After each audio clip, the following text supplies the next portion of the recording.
Ya, jadi kalau sampai Kaisang gagal maju, maka Bobi di sumut itu hanya sebagai apa ya?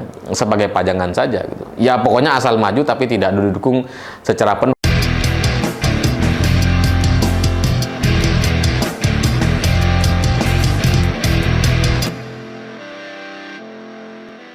Selamat malam semuanya. 10 hari yang lalu Ketua Projo atau Menkominfo Budi Ari mengatakan bahwa soal Kaisang untuk maju di Pilkada DKI 2024 itu tunggu minggu depan. Ya kita maunya sih Ridwan Kamil Kaisang katanya. Ya, tapi sampai sekarang, sampai 20 Juni 2024 tidak ada kabar lagi. Bahkan kabar Kaisang atau pemberitaan Kaisang di media itu tenggelam begitu aja gitu ya. Ya meskipun sempat belusukan gitu ya, tapi ternyata setelah itu tidak menarik perhatian lagi. Para elit kita lebih sibuk membahas soal kondisi atau kepentingan pribadi mereka masing-masing. Urusan Projo, urusan Kaisang udahlah urus sendiri kayaknya gitu.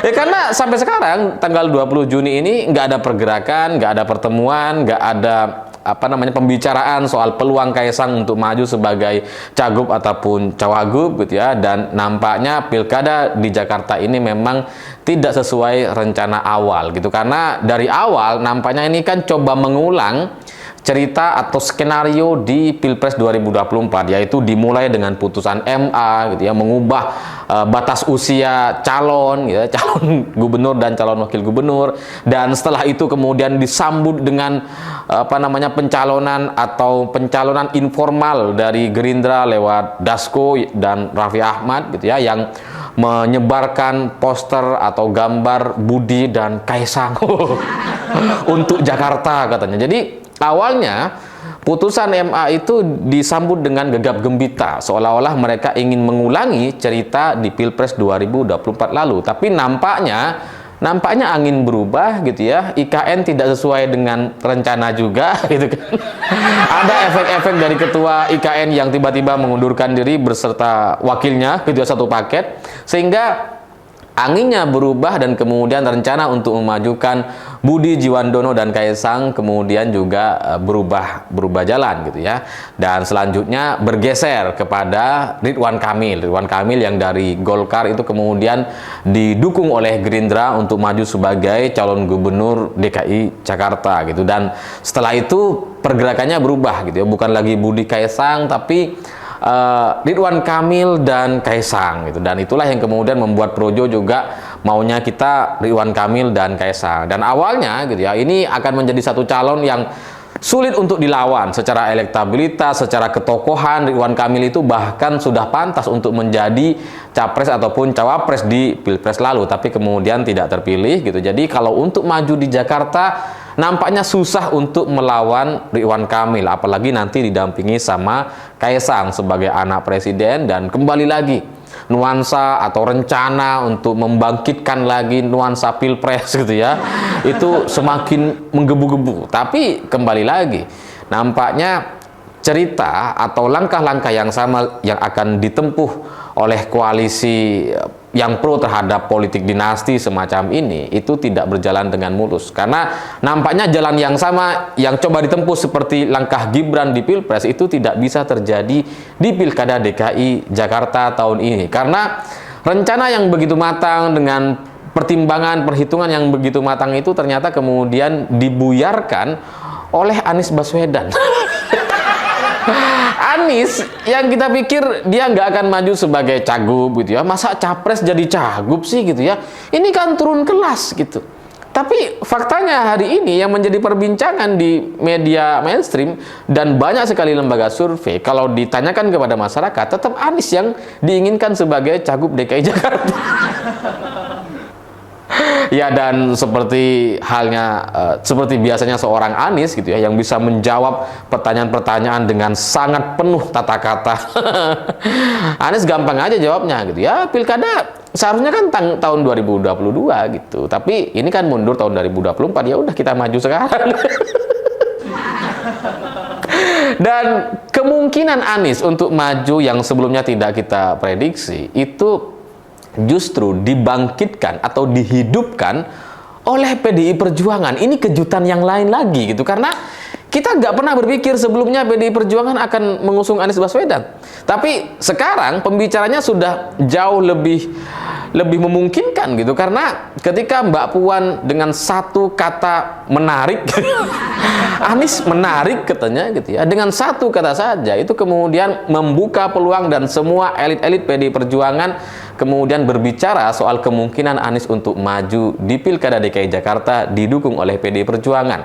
Nggak cuma Mbak Puan, tapi juga Pak Said, bahkan Ahok juga mengatakan hal yang serupa gitu ya. Ya kalau memang PDI Perjuangan mendukung, kita dukung gitu ya.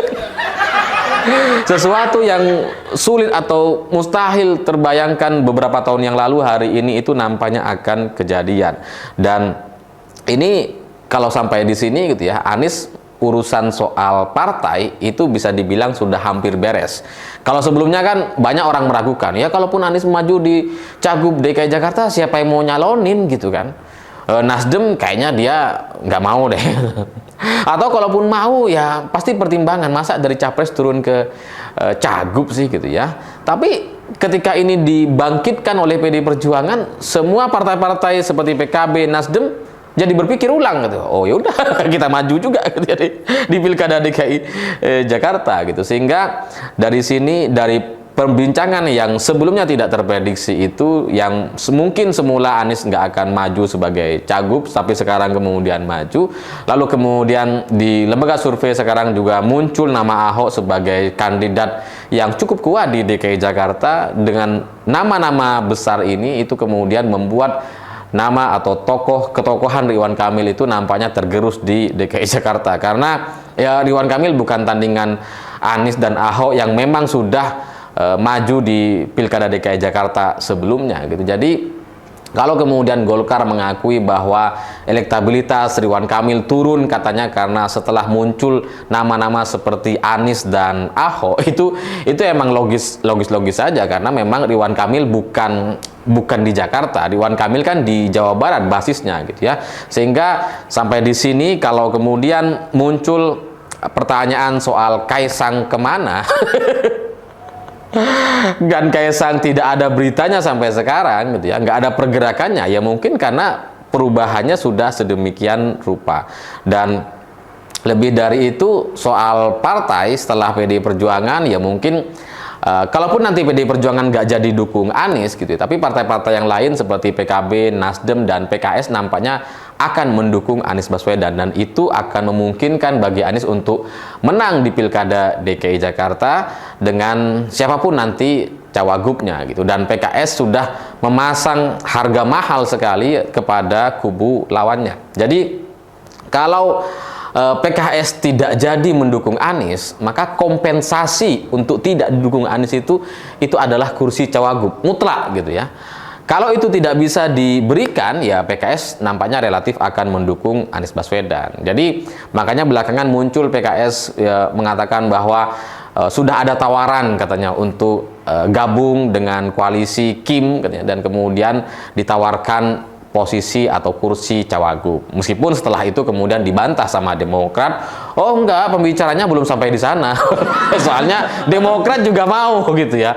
Yang mana tahu AHY mau gitu kan, cagup cawagup gitu. Enggak ada katanya, pembahasannya belum sampai ke cawagup. Tapi soal koalisi ini cuma soal waktu saja, tapi pada intinya Anies tidak punya masalah soal partai pendukungnya, karena sudah ada seperti Nasdem, PKB, dan PKS, dan nanti mungkin kalau PDI Perjuangan jadi berkoalisi itu akan sangat menyempurnakan kekuatan Anies di Jakarta. Dan kalau Anies kemudian jadi cawagup, nampaknya yang akan punya posisi tawar terkuat di DKI Jakarta mungkin adalah PDI Perjuangan dengan mengusung kadernya. Entah siapa kita nggak tahu gitu ya. Kita lihat saja gitu ya. Jangan-jangan Anies Ahok. Ya meskipun secara undang-undang katanya nggak bisa, orang yang sudah pernah menjadi gubernur tidak bisa kemudian dicalonkan sebagai calon wakil gubernur gitu. Meskipun secara faktanya Ahok tidak pernah menjadi gubernur secara terpilih gitu ya. Dia kan cawagup, wakil gubernur, dan kemudian naik menjadi gubernur karena Pak Jokowi maju di Pilpres 2014 lalu. Jadi ya kita lihat saja ini nantinya akan berakhir seperti apa. Tapi intinya kalau PKS kepada Anies nampaknya itu tidak memasang harga tinggi. Artian kalau tidak dapat cawagup ya nggak apa-apa. Udah biasa, sebelum-sebelumnya kan sudah pernah. Nah, kalau sampai di sini gitu ya, Gerindra ini apa bisa kemudian bersikap seperti PKS misalkan gitu ya, yang kalau dia mengusung calon gitu ya seperti Ridwan Kamil. Sekarang kan Gerindra sudah resmi mengusung Ridwan Kamil sebagai cagup DKI Jakarta. Pertanyaannya, apakah bisa Gerindra kemudian tidak mencalonkan kadernya sebagai cawagup? Rasanya sulit gitu ya. Dari rekam jejak sejarah Gerindra dengan posisi Gerindra sebagai partai pemenang pemilu, partai pemenang kedua di pemilu di bawah PDI Perjuangan gitu ya. Nomor 3 nggak tahu lah, pokoknya begitu atur aja gitu ya. Itu rasanya susah bagi Gerindra untuk kemudian tidak memajukan kadernya sebagai cawagup. Dan tidak seperti PKS tentunya gitu ya, tidak punya track record yang seperti itu, dan secara posisi memang lebih besar Gerindra dibandingkan PKS. Dan Demokrat juga kurang lebih sama, punya kepentingan untuk memasang kadernya. Dan kalaupun bagi Demokrat ini hal lain gitu ya, kalaupun misalkan Demokrat tidak bisa memasang cawagupnya, kadernya sebagai cawagup, ya bagi mereka nampaknya pokoknya asal bukan Kaisang. Ya, karena bagi Demokrat kalau Kaisang kemudian maju sebagai cawagup itu seperti keledai gitu, jatuh di lubang yang sama 2 kali. Di Pilpres kemudian dipaksa dengan Prabowo Gibran, masa ya di Jakarta harus dukung Kaisang? Gimana perasaan Mas Ibas? kan kasihan gitu. Jadi nampaknya Demokrat juga memasang harga yang cukup tinggi untuk Pilkada DKI Jakarta, atau minimal asal bukan Kaisang. Karena kalau memajukan Kaisang, kalau mendukung Kaisang, itu akan jadi seperti cerita orang yang menanam bunga di ladang orang lain.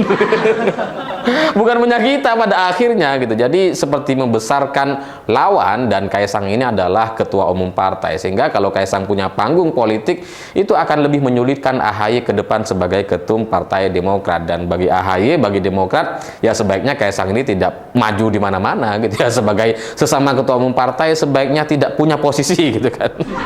Kalau bisa nanti di urusan menteri juga nggak dapat si Kaisang ini gitu kan. Ya kan, kalau dapat nanti saingan sama AHY gitu kan. Sementara Demokrat dengan PSI kan jauh bedanya gitu ya. Minimal ya Demokrat lulus ke Senayan, PSI enggak gitu ya. Jadi dengan situasi yang semacam ini, itu nampaknya semakin menyulitkan bagi Kaisang untuk maju sebagai cagup ataupun cawagup di DKI Jakarta. Dan kalau situasinya sudah seperti ini, dan pada akhirnya nanti Kaisang tidak jadi maju atau gagal maju sebagai cawagup gitu ya, mungkin ini adalah awal cerita dari perlawanan atau katakanlah ketidakpedulian elit-elit partai hari ini kepada keluarga Jokowi. Ya karena dalam keyakinan pro Jokowi gitu ya, mereka berpikir bahwa Pak Jokowi bisa mengendalikan Gerindra, bisa mengendalikan Golkar, bisa menjadi ketua umum partai Golkar, tapi ternyata ditolak sama kader-kader Golkar sendiri gitu ya. Berpikir bahwa bisa menjadi ketua umum partai Gerindra, tapi sampai sekarang nampaknya Prabowo tidak ada tanda-tanda ke arah sana. Malah memunculkan keluarganya sendiri seperti Budi Jiwandono. Itu Jiwandono, pokoknya yang Jiwandono maju-maju semua gitu.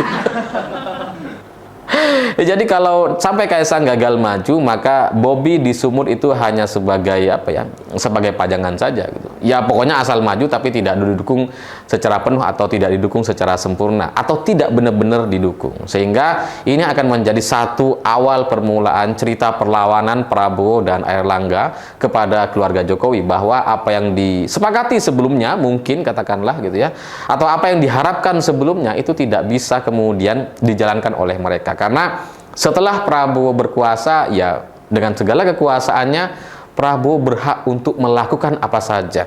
Dan bagi Prabowo, bagi presiden terpilih, tidak ada kewajiban atau sunnahnya atau mubahnya, nggak ada sama sekali aturan yang kemudian mengharuskan atau membuat seorang presiden terpilih harus mendengar mantan presidennya atau mantan pendukungnya. Jadi ya semua kita bisa lihat dalam beberapa bulan ke depan gitu ya. Ini Agustus tinggal beberapa bulan lagi.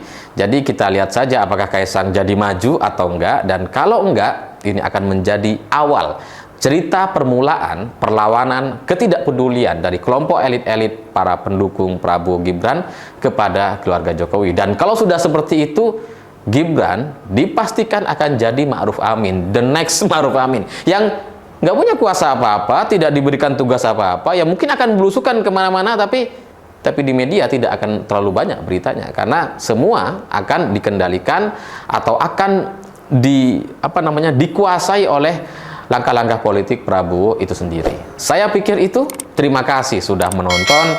Begitulah kura-kura.